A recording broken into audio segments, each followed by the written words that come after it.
Alors, l'objectif de ce petit tuto, c'est de savoir réaliser un sommaire automatique. Et pour ça, j'ai pris comme exemple, donc peut-être le rapport de mission que vous aurez à faire en fin d'année. Donc là, j'ai mis tous les points sur lesquels vous allez être amené à peut-être travailler, c'est-à-dire l'introduction, la partie 1, la présentation de l'entreprise, la partie 2 avec les missions que vous allez effectuer. Et avec ça, et ben ça c'est, on va dire, c'est le corps de votre rapport. Vous allez faire un sommaire automatique et on verra quelle est l'utilité après de faire ce sommaire. Donc dans un premier temps, on va apprendre à faire ce sommaire.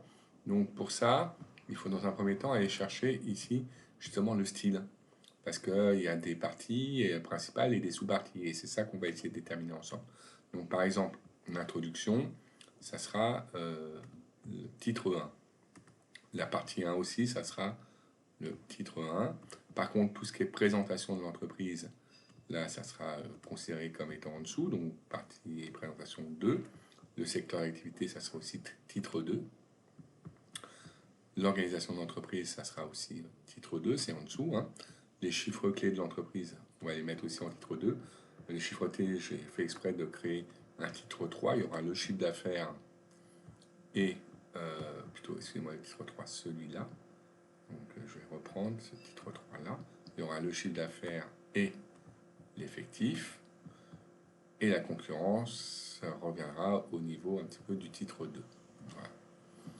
Après, vous avez la même chose à faire au niveau de la partie 2, donc l'émission partie 1.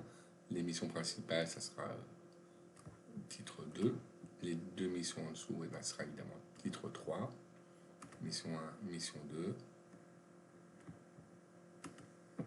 Et les missions occasionnelles en titre 2, mission 1, mission 2, en titre 3. Vous pourriez même aller jusqu'à un titre 4, hein, mais bon voilà, là on va se limiter à ça. Et mes perspectives pour l'année prochaine, on va les mettre comme étant, on va dire, une dans l'émission, hein, ou plutôt dans la conclusion, donc on va mettre ça en titre 1. Voilà. Voilà, donc là vous avez un petit peu structuré vos parties. Alors maintenant, grâce à ça, eh bien, on va aller donc on va se mettre avant ça, hein.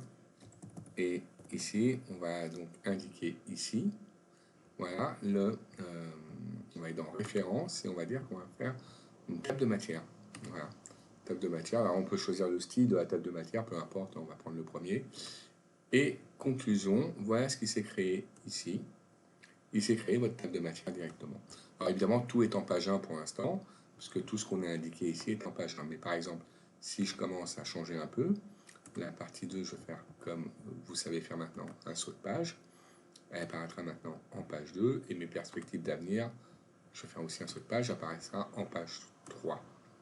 Dans ces cas-là, vous allez voir que, eh bien, si je mets sur mon sommaire automatique, et qu'ici je fais mettre à jour les tables, eh bien vous allez voir que c'est bien passé la mission en page 2 et après les perspectives d'avenir en page 3. Vous voyez donc que c'est intégralement automatisé. Intégralement automatisé. Je vais même peut-être aller un peu plus loin. Je vais faire un saut de page ici pour que l'introduction soit en page 2 et que la partie 1 se retrouve, elle, en page 3. Et dans ces cas-là, encore une fois, lorsque je fais la mise à jour de la table, et bien vous allez voir que ça va, voilà, ça a bien géré cette mise à jour là. Alors c'est très intéressant parce que en fait ce sommaire se met à jour en fonction de ce que vous avez indiqué ou pas dans les parties ou ce que vous avez modifié. Par exemple, si je veux pas que ça soit l'entreprise, mais que le titre soit un peu différent, au lieu de mettre l'entreprise, ici je vais mettre l'entreprise de Bretigny.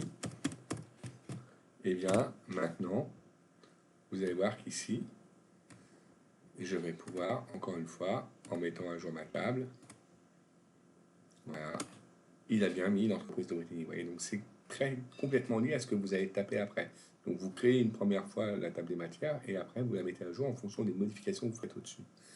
Par exemple ici, en fait, j'ai décidé qu'il me paraît que le secteur, que l'organisation doit apparaître avant le secteur d'activité. Je vais donc mettre l'organisation ici, le secteur d'activité après. J'ai changé l'ordre, hein, Pour l'instant, vous voyez, secteur activité est toujours devant organisation. Et encore une fois, en mettant à jour la table, et bien maintenant, organisation va passer devant secteur d'activité. Voilà.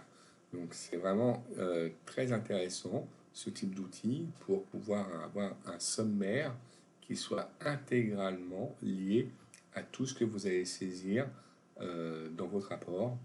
Et donc c'est vraiment quelque chose d'essentiel de gérer un sommaire automatique pour votre rapport. Et puis même lorsque vous commencez à avoir des documents qui ont de multiples pages avec plusieurs parties et sous-parties, et bien c'est toujours bien de pouvoir commencer ce document avec un sommaire ou une table des matières.